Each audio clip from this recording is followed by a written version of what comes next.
Bonjour, mon nom est David Malmans et je suis éditeur aux éditions Aux Forges de Vulcain.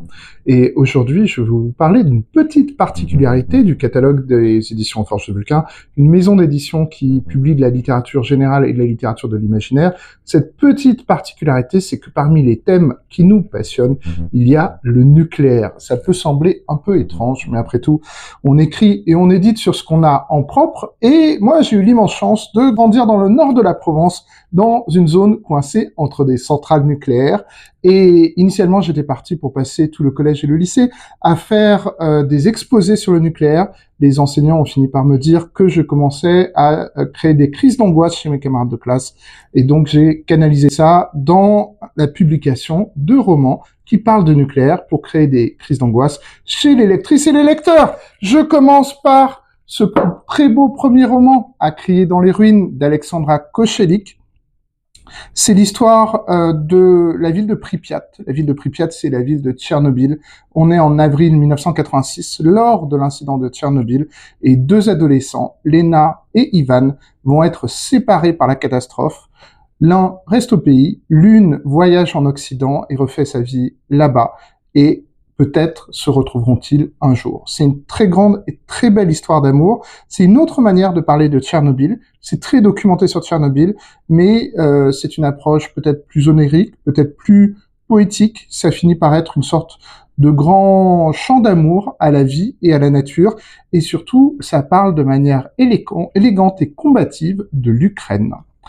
Alors, puisqu'on parle des mondes de l'Est de l'Europe, cette fois-ci, on passe en littérature étrangère et je vous propose Uranova de Lenka Elbe, un roman tchèque qui raconte l'histoire d'un Britannique qui, 30 ans auparavant, a perdu sa compagne qui est morte dans un effondrement de terrain en République tchèque.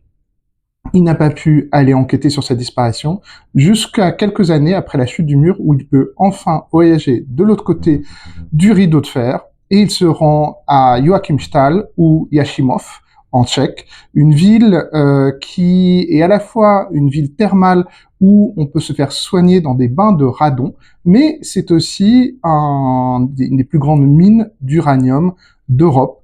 Et donc ça parle de nucléaire, mais ça montre, dans le nucléaire comme une sorte de métaphore du mal, de quelque chose d'invisible, de permanent, de sans fin, quelque chose qui vient du passé.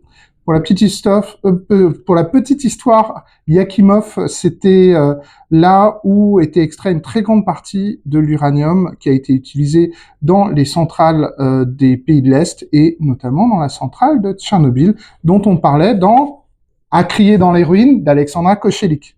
Je vois qu'il y en a qui suivent. Il faut aussi partir un peu plus loin dans l'histoire et on vous propose un troisième roman, Cassandre de Sharma Shields, un roman qui se passe pendant la Deuxième Guerre mondiale, au moment où se crée le projet Manhattan, qui est le grand projet autour du nucléaire et qui est surtout le premier projet de bombe nucléaire. On suit une jeune femme qui va être recrutée comme secrétaire dans le projet Manhattan. Elle va commencer à avoir des visions de l'holocauste nucléaire à venir. Elle voit l'avenir comme Cassandre. Comme Cassandre, elle prévient les hommes du danger. Et comme Cassandre, les hommes ne l'écouteront pas parce que les hommes sont nuls, non, dangereux, méchants, horribles, cruels. C'est aussi un roman féministe sur les violences faites aux femmes. C'est un très beau roman sur la naissance du nucléaire. Et puisqu'on parle de la naissance du nucléaire et des dangers du nucléaire, on finira avec L'Odyssée du vagabond de Luc Reinhardt, un roman des années 80, du grand auteur que vous connaissez peut-être comme l'auteur de L'Homme D. C'est un roman très époque de Reagan, mais pas du tout reaganien, où des amis sont sur un bateau alors qu'ils écoutent à la radio que les deux grands blocs sont sur le point de s'affronter, et finalement les deux grands blocs s'affrontent, et les héros se retrouvent coincés sur un bateau au milieu d'un monde post-apocalyptique détruit par le nucléaire. Alors, vous aurez compris que, bien sûr, par le nucléaire, on écrit très peu d'histoires comique et sympathique, mais on écrit des très bons romans. Et donc, je reprends L'Odyssée du vagabond, Luc Reinhardt, Cassandre de Sharma Shields, À crier dans les ruines d'Alexandra Kochelik et Uranova de Lenka Elbe. Et je vous souhaite une bonne lecture.